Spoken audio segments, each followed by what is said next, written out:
Bismillahirrahmanirrahim. Assalamualaikum warahmatullahi wabarakatuh. Alhamdulillah rabbil alamin. Wassalatu wassalamu ala ashrafil anbiya wal mursalin wa khatamin nabiyyin wa khatim rasul yamani hajar khatamin nabiyyin Rasulullah Muhammad ibn Abdullah sallallahu alaihi wasallam.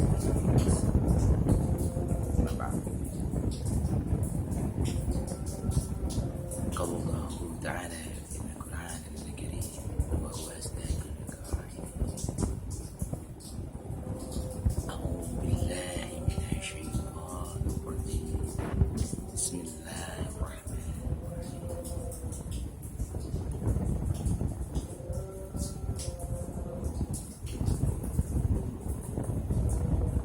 ألف لام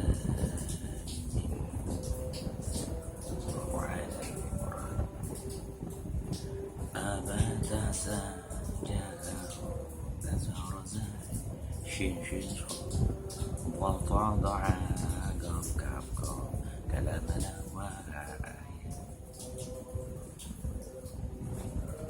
هجاية ومتكلم الله سبحانه وتعالى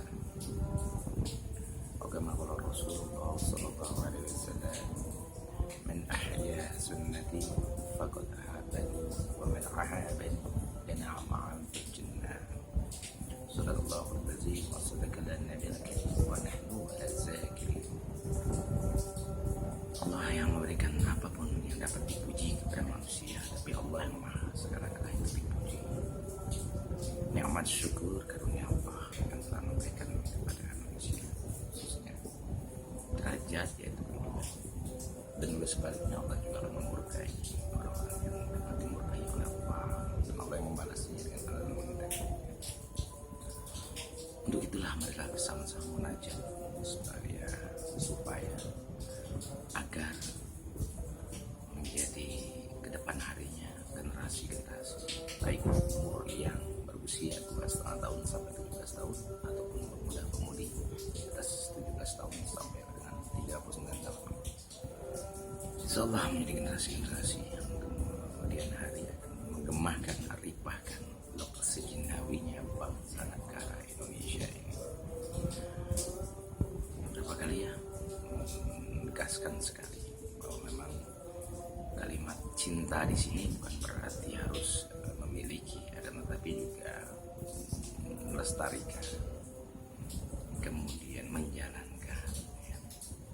Banyaklah perintah-perintah yang memang harus dijalankan dalam hal ini untuk menjadi kemajuan bangsa negara ini. Seperti yang terlihat di beberapa sekolah kecerdasan Rasulullah Shallallahu Alaihi Wasallam ajma'in dan pengikut-pengikutnya jami'an buat tabi'in masalah menata negeri di antara jazirah bangsa-bangsa sampailah kepada nanti antar benua. Kecerdasan, kepiawaian beliau itu dimulai dengan tatanan, bentuk dari tatanan bisa menjadi fi'il mudhof ilaih atau fi'il mudhari, masa yang lampau sebagai pelajaran atau masa ke depan yang akan diambil bagaimana untuk menjadi lebih maju ya, atau lebih kemudian hari akan ada namanya kuluz zaman, indah kuluz zaman mengikuti perkembangan zaman-zamannya dengan pola atau metode yang sudah mungkin berubah dalam bentuk kebutuhan atau juga mungkin dari fasilitas itu sendiri. Saya kebetulan memang keluarganya dari banyak dari Umaro ya, kata Amir yaitu dari perintah, dari penugasan atau pemberian mandat lah gitu ya, kalau dalam bahasa ulama mungkin amanah untuk dalam tatanan negara. Dimulai mungkin dari ayah saya, Haji Asmara Jaya. Nah kalau di Palembang pakai Asmoro Joyo, tapi nggak pakai Magnum ya, nggak pakai Magnum. Kenapa? Karena itu gelarnya Kanjeng Sunan Bonang, itu Asmoro Makdum Wijaya. Kalau bahasa Jawanya Asmoro Makdum Wijoyo. Nama asli beliau Ibrahim Al-Husain. Kenapa dipanggil Asmoro? Karena mahabbah, cinta, mengamalkan dari perangkat lunaknya Rasulullah, yaitu software, apa yang disebut dengan IT bahasanya ya, kita bahas teknologi karena ikut mengikuti perkembangan zaman juga, sampai keseluruhan menata. Makanya ada bahasa kalimat beliau, sak jagat, sak bangsa, ya setanah air, sak daerah, sak lingkungan. Ini bahasanya seperti itu. Ini menandakan beliau juga menata dengan tatanan indahnya. Perbedaan kalau ayah saya di Departemen Dalam Negeri ya, dengan kebetulan bukannya mirip bahasa Jawa, tapi Jawa yang mirip bahasa Palembang, karena kita Sriwijaya duluan daripada Majapahit ya. Majapahit abad 9 sampai 15 ya di Nganjuk. Kalau kita abad ke-7, nggak mungkin begitu datang langsung Mekah. Itu Mahrifah pasti ada prosesnya ya sebelum abad ke-7 tentunya ya. Sampai ke pelataran konon katanya dari anak cucunya para putra dewa yang dipimpin Sriwijaya Naga itu sampai ke tataran Pasundan Bogor ya. Kemudian merambat menjadi kata Siliwangi, Siliwangsit, Silinasihat, saling menetapkan karena pirang-pirang ada pituah pituduh gitulah ya kalau bahasa Jawa. Nah, kemudian ke abad sekian baru ke daerah Nganjuk pengembangan, dan kemudian akhirnya menjadi meluas ke daerah akhirnya menjadi raja Islam ya, yaitu Mataram, dipimpin oleh Sutawijaya bahasa Indonesia ya. Sutawijoyo dengan gelar Panembahan Senopati. Itu kemudian nanti ada kerajaan Pajang, kemudian nanti ada pecahnya Amungkurat menjadi Amungkurat memecahkan menjadi Mangkubumi ya, Solo dan Jogja ya, Surakarta. Dua ke sana ya, ini menetapkan pada apa ya, ketetapan dari tatanan negara itu sendiri. Kemudian kakek saya itu Macik Malik ya. Dulu ejaannya kan seperti ejaan lama ya, belum disempurnakan. Di sekitar di atas tahun 60-an itu kalimatnya pasti misalnya Jakarta, DJ A K R T A, jadi di Jakarta. Nah, kalau Jarum di Jarum gitu. Jadi ini ejaan lama ya. Macik Malik ya. Jadi mat ja, kemudian ada namanya alif fathah dan kaf di situ. Jadi kaf sukun jadi Majik. Jadi Macik dipanggilnya ya, Macik Malik. Di atas lagi ada namanya Abdul Malik ya, orang Batu Raja, Ampul kalau bahasanya orang. Di atas lagi ada namanya Gede Batin ya, atau Legowo atau Sabar. Di atasnya lagi ada namanya kemudian namanya Kanuregan. Nah, orang-orang sana bilang sakti lah, sakti Mandraguna ya. Mandro itu ya artinya banyak isiannya ya, istighfar dan selawat sebagainya, sampai kepada silat dan sebagainya. Ini menandakan beliau ini dari tatanan Wedana ya, kalau orang-orang sana bilangnya dulu pangeran.